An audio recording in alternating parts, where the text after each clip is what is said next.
I received a call on the watch addiction hotline from Lester Lydecker, whose wife had consigned him to living in the garage of their Manhattan Beach home for a huge violation of their wedding, in which Lydecker made the videographer focus most of the video footage on all his watches, which entailed 6 watch switches during 2 days of wedding proceedings. Lydecker wore an Omega Seamaster at the wedding rehearsal, a Grand Seiko GMT diver at the wedding rehearsal dinner, a Rolex Deep Sea Dweller during his wedding vows, an Audemars Piguet Royal Oak during the reception, a Tudor Black Bay Steel during the cutting of the cake, and a Panerai Luminor limited edition when he did his honeymoon farewell.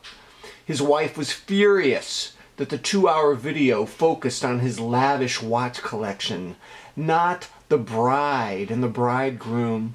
Lydecker argued that showing the 6 watches was a prime opportunity to memorialize his fine collection in a venue it deserved. But his wife Clara, a formal model and TV production designer, felt otherwise, with arguments creating so much tension that the word divorce was now being hurled with greater and greater intensity. An intervention was needed. Hearing about my TV show, The Watch Whisperer, Clara had urged her husband to call me. When I arrived on a Friday afternoon, I met Lester, a surgical instrument sales rep, inside his garage. The first thing I noticed was an inflatable mannequin called Safety Man, sitting on a plastic patio chair. Lester's wife, when she was single, had purchased the mannequin from a Sky Mall catalog, from an airplane. Safety Man is a dummy that simulates a 6-foot-tall, 180-pound man who can be presented in a single woman's front living room window to ward off intruders. He can also be put in the passenger seat of a car for the same purpose. After they married, Lester used Safety Man to model his watches. He found he could get a better sense of how watches looked on other wrists, so Safety Man was essentially used now as a watch model. Currently, Safety Man, which was sitting on a white patio chair in repose of the Thinker, had a Seiko Tuna on its left wrist. I also noticed 4 standing pedestal fans on maximum setting in the garage. The first thing I said, raising my voice over the whirling fan noise, was, "Got enough fans?" Lester said, "You can never have enough airflow." He then looked at the Seiko Tuna on Safety Man's wrist and said, "And you can never have enough lume." The common man's failure to appreciate good lume has forced me to be very selective about my friends.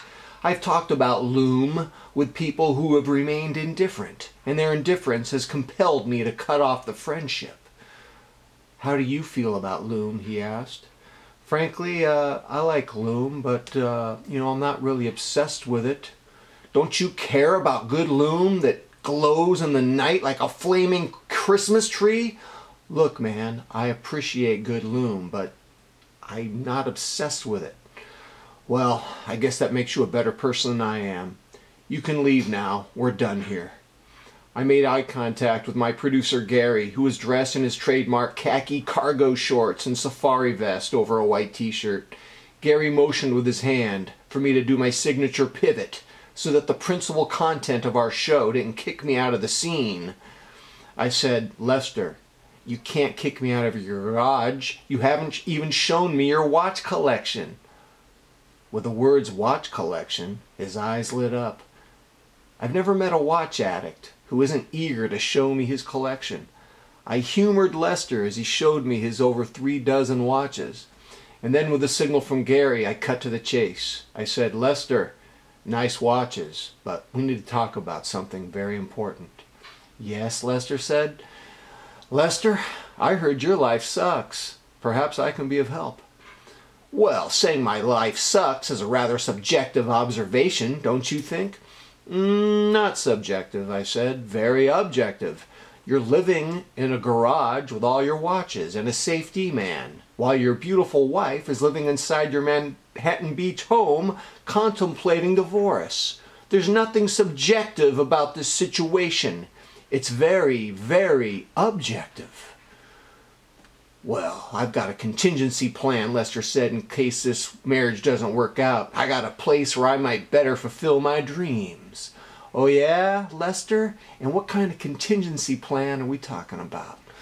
There's an abandoned drive-in theater in Carson. A bunch of us guys gather there. We just got a permit to do so. And we use a $5,000 outdoor theater projector to show our YouTube watch videos to each other. We have contests, we give prizes, we share our watch stories. It's amazing. Lester, I said, listen to yourself.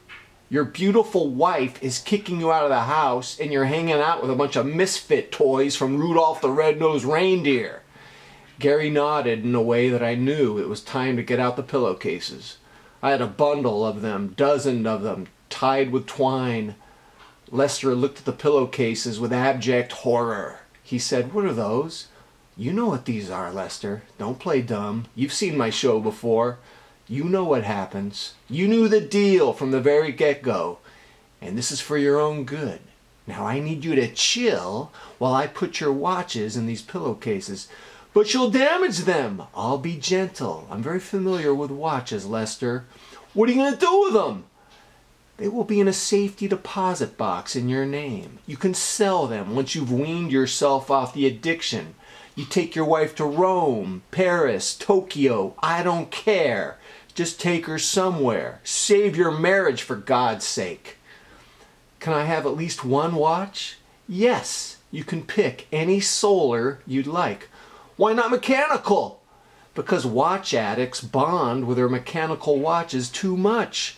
There is some kind of neurochemical attachment that takes place." "But I like to be attached," Lester said. "That's your problem, Lester.